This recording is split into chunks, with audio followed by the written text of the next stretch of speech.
আমরা যারাই আছি সবার ঠিক আছে 206তম তাফসীর লিডার বেসিক কোর্সের যারা আছি পরে যারা নাই আমরা মার্কিং করব। আমি ব্যক্তিগতভাবে কোন সরল মানুষ কিন্তু কোর্স লিডার হিসেবে আমি প্রচন্ড করব। এই পর্যায়ে যে সেশন হবে আমি আপনাদেরকে বলেছি আপনারা দেরি করলে আপনারা পিছনে পড়বেন, তাড়াতাড়ি করলে আমরা তাড়াতাড়ি কিন্তু ছাড়তে পারবো। তো এই সেশনে প্রথম আমাদের বাংলাদেশে কি করে স্কাউট মুভমেন্ট আসলো সেটা তিনি আলোচনা করবেন সংক্ষেপে, তারপর মৌলিক বিষয় সহ সেটা মেনে নেব। এখন আপনাদের সামনে সেশন পরিচালনা করবেন জনাব মোহাম্মদ শাহজাহান কবির স্যার। আজকে দিনভর আপনারা আলোচনা শুনতেছেন, আমাদের ধারাবাহিক প্রশিক্ষণ চলছে পটভূমি এবং ইতিহাস,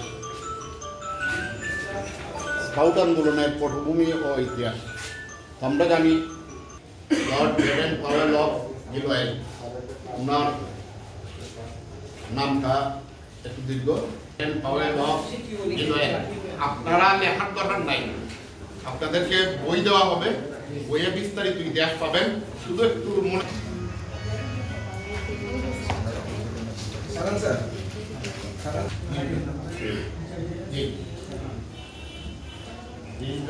আমি সেশনটা শেষ এই যে স্কাউট আন্দোলনের প্রতিষ্ঠাতা, যিনি ওনার জন্ম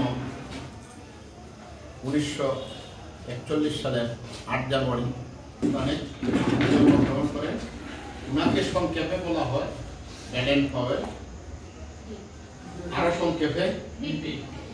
তো ওনার বাবা ছিলেন অক্সফোর্ড বিশ্ববিদ্যালয়ের গণিতের অধ্যাপক এবং একজন বৈজ্ঞানিক, আর ওনার মা ছিলেন একজন রিয়াল। বেডেন পাওয়েলের ভাই বোন তারা মোট 7 জনের ছেলে ছিলেন এবং কৌতূহলী ছিলেন।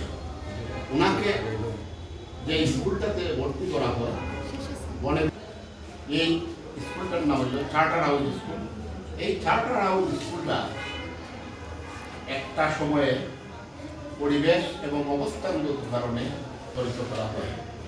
এই স্কুলটা যে জায়গার মধ্যে বুড়ালমিন নামক স্থানটা, সেখানে যখন স্থানান্তরিত হয়, এই বন জঙ্গলের পাশে বেডেন পাওয়েল যেহেতু অত্যন্ত কৌতূহলী এবং চঞ্চল পাখি জানালা দিয়ে প্রকৃতি পর্যবেক্ষণ করতেন, মাঝে মাঝে ক্লাস থেকে ফাঁকি দিয়ে বন জঙ্গলে চলে যেতেন, কি করে বাসা বুনে পাখি কিভাবে বাচ্চাদেরকে খাবার দেয়,